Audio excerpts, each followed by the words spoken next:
Silver Spring, Maryland. How to Speak and Write Correctly by Joseph Devlin.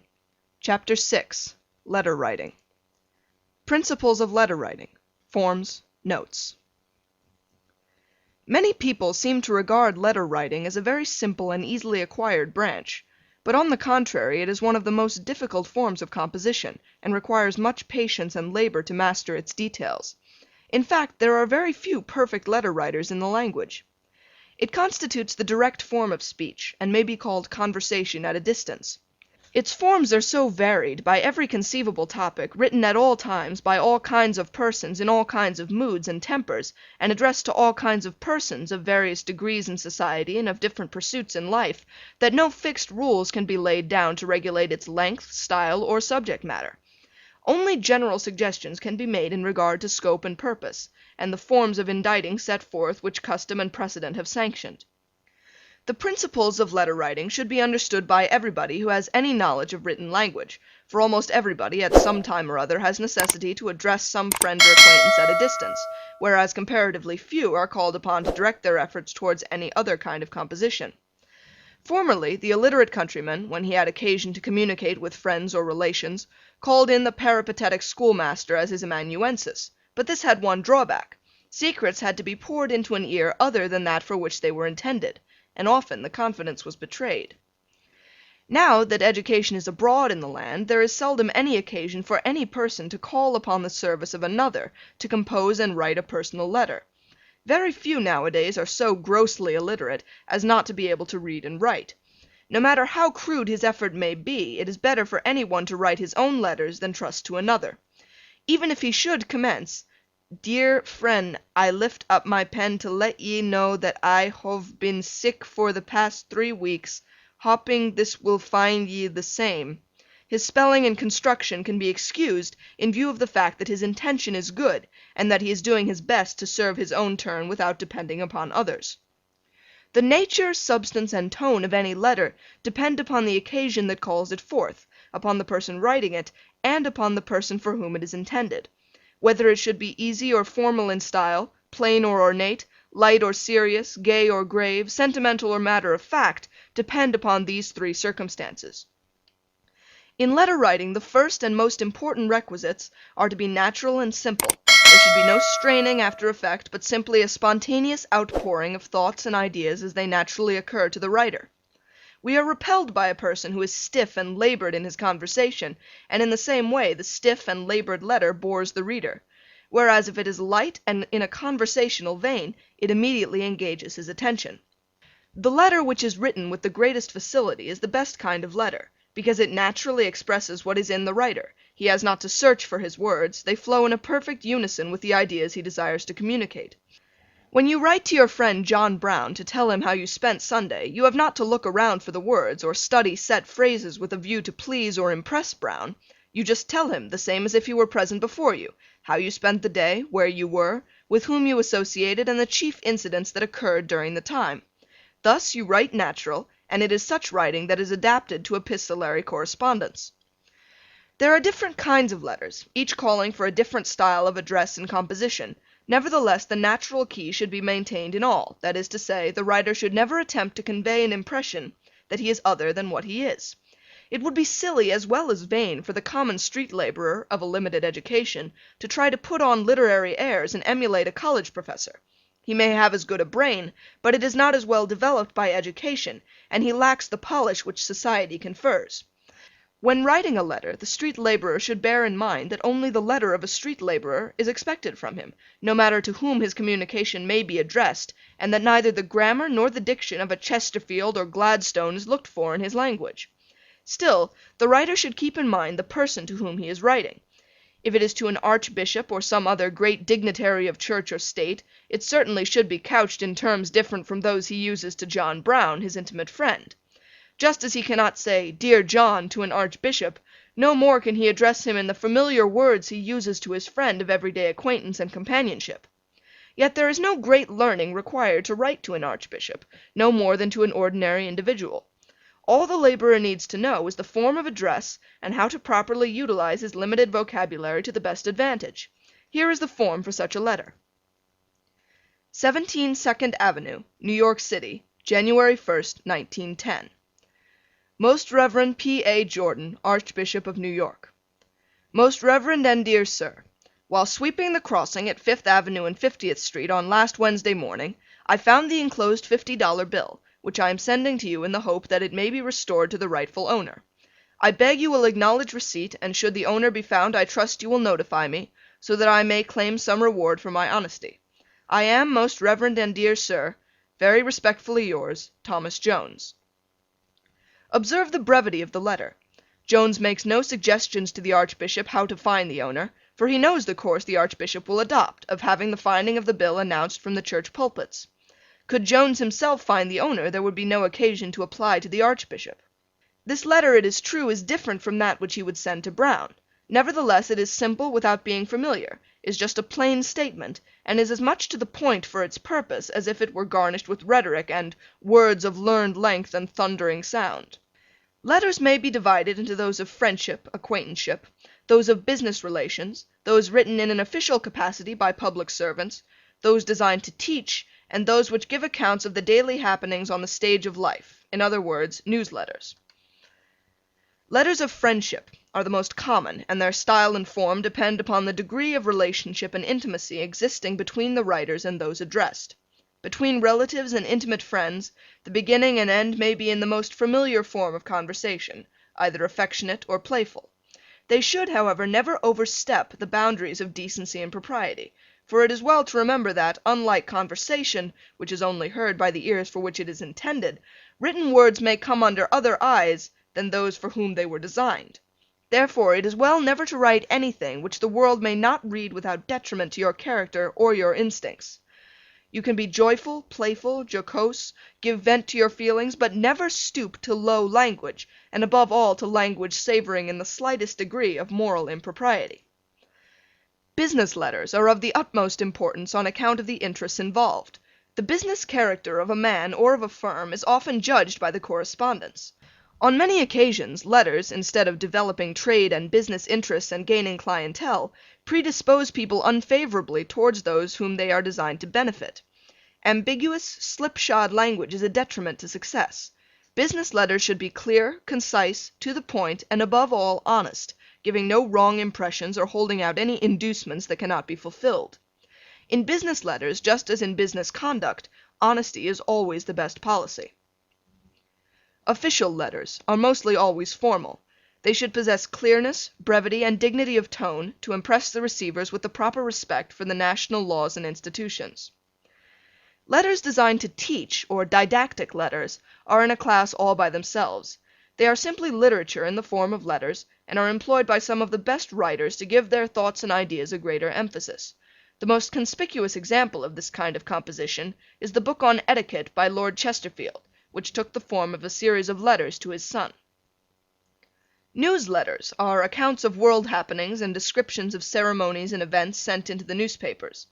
Some of the best authors of our time are newspaper men who write in an easy flowing style which is most readable, full of humor and fancy, and which carries one along with breathless interest from beginning to end. The principal parts of a letter are 1. The heading or introduction. 2. The body or substance of the letter. 3. The subscription or closing expression and signature. 4.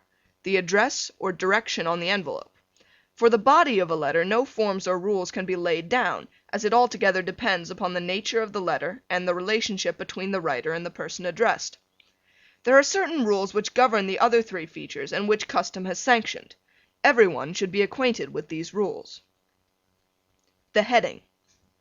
The heading has three parts, viz., the name of the place, the date of writing, and the designation of the person or persons addressed. Thus, 73 New Street, Newark, New Jersey, February 1st, 1910. Messrs. Ginn and Company, New York. Gentlemen. The name of the place should never be omitted. In cities, street and number should always be given, and except when the city is large and very conspicuous, so that there can be no question as to its identity with another of the same or similar name, the abbreviation of the state should be appended, as in the above, Newark, N.J. There is another Newark in the state of Ohio. Owing to failure to comply with this rule, many letters go astray. The date should be on every letter, especially business letters. The date should never be put at the bottom in a business letter, but in friendly letters this may be done.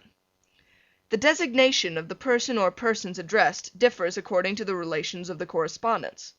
Letters of friendship may begin in many ways according to the degrees of friendship or intimacy. Thus, my dear wife, my dear husband, my dear friend, my darling mother, my dearest love, dear aunt, dear uncle, dear George, etc. To mark a lesser degree of intimacy such formal designations as the following may be employed.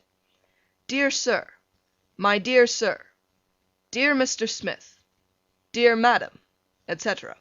For clergymen who have the degree of Doctor of Divinity, the designation is as follows: Reverend Alban Johnson, D.D. My dear Sir, or Reverend and dear Sir, or more familiarly, Dear Dr. Johnson. Bishops of the Roman and Anglican communions are addressed as Right Reverend.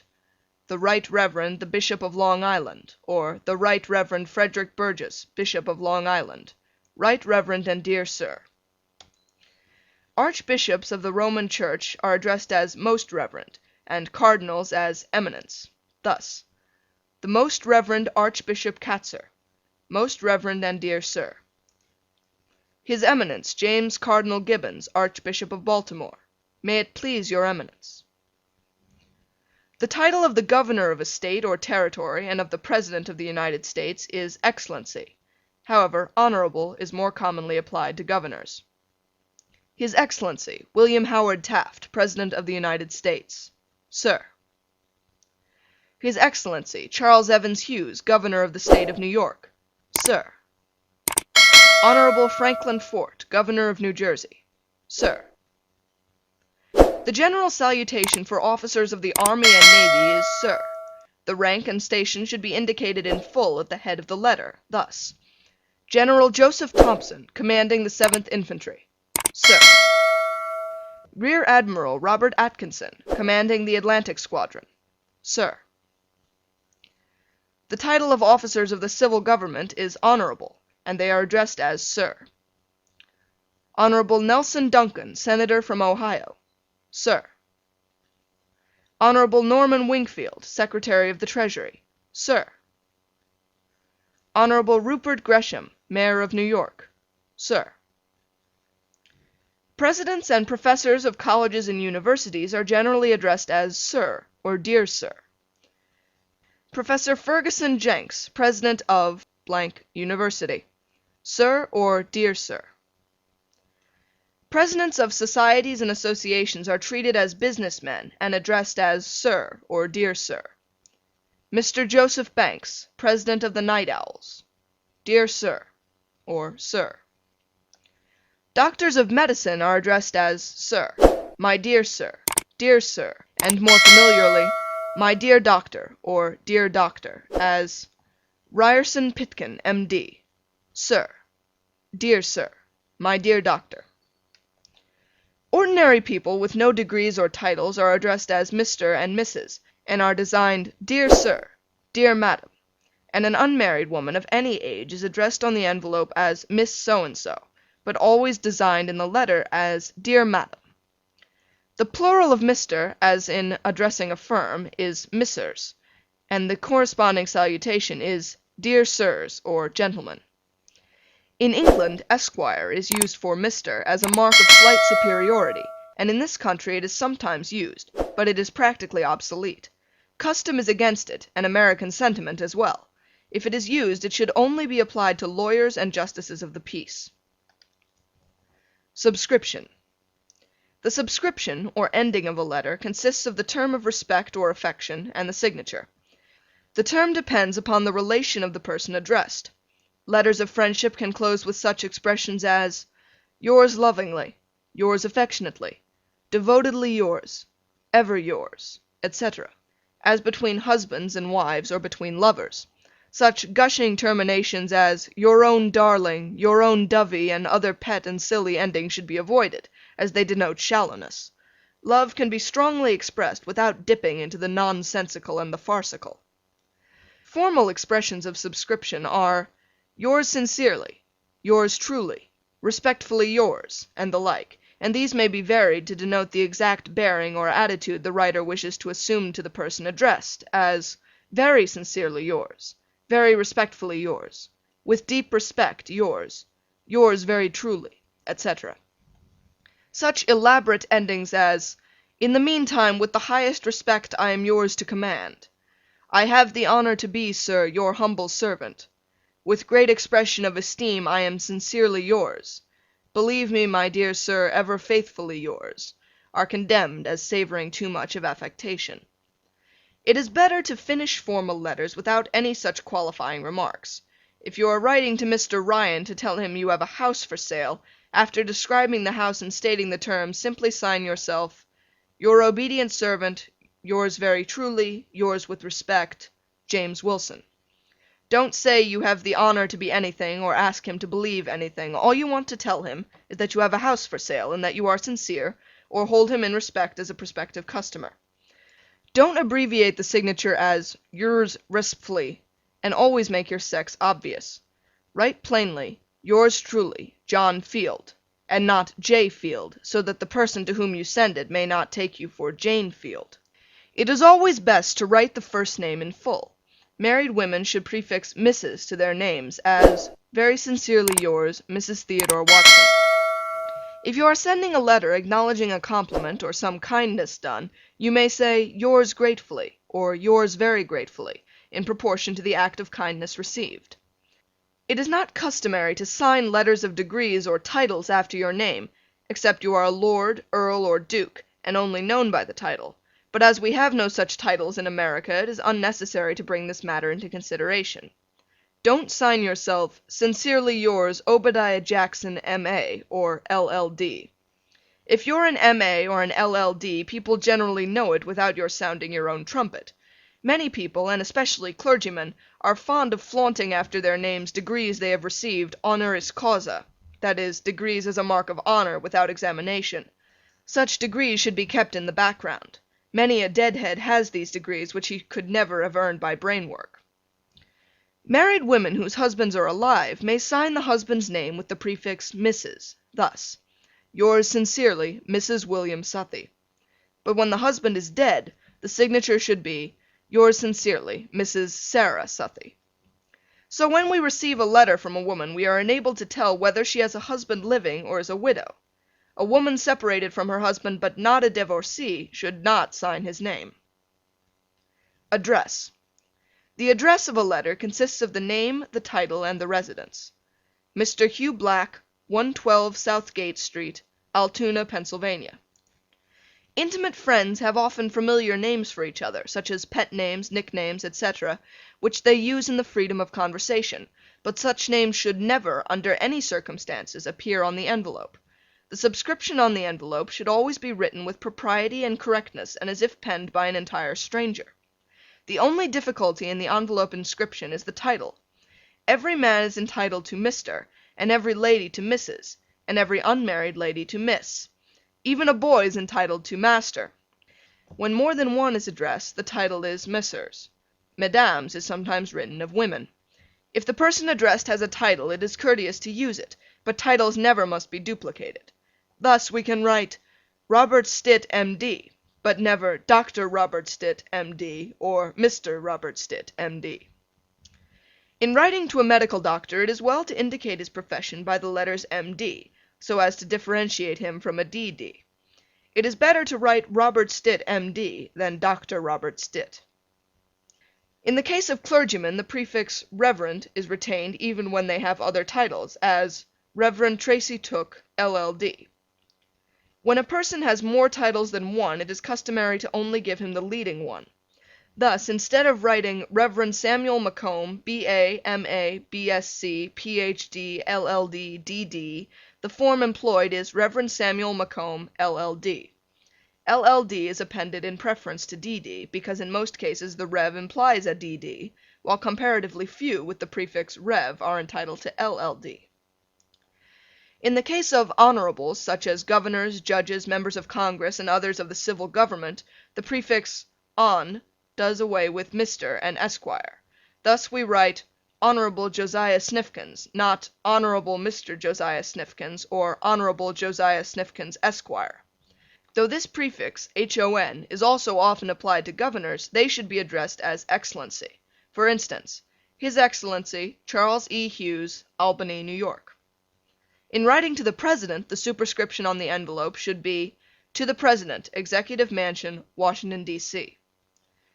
Professional men, such as doctors and lawyers, as well as those having legitimately earned college degrees, may be addressed on the envelopes by their titles, as Jonathan Janeway, M.D., Hubert Houston, B.L., Matthew Marks, M.A., etc.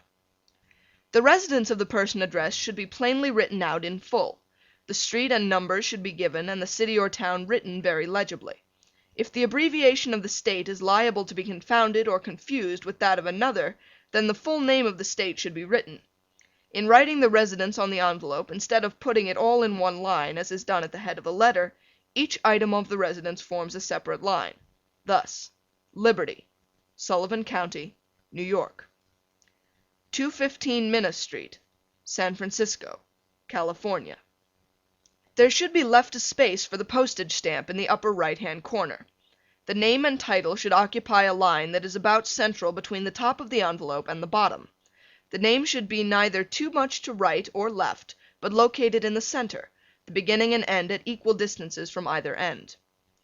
In writing to large business concerns which are well known or to public or city officials, it is sometimes customary to leave out number and street. Thus, Messrs. Siegel Cooper Company, New York City. Honorable William J. Gaynor, New York City. Notes. Notes may be regarded as letters in miniature, confined chiefly to invitations, acceptances, regrets, and introductions, and modern etiquette tends towards informality of their composition.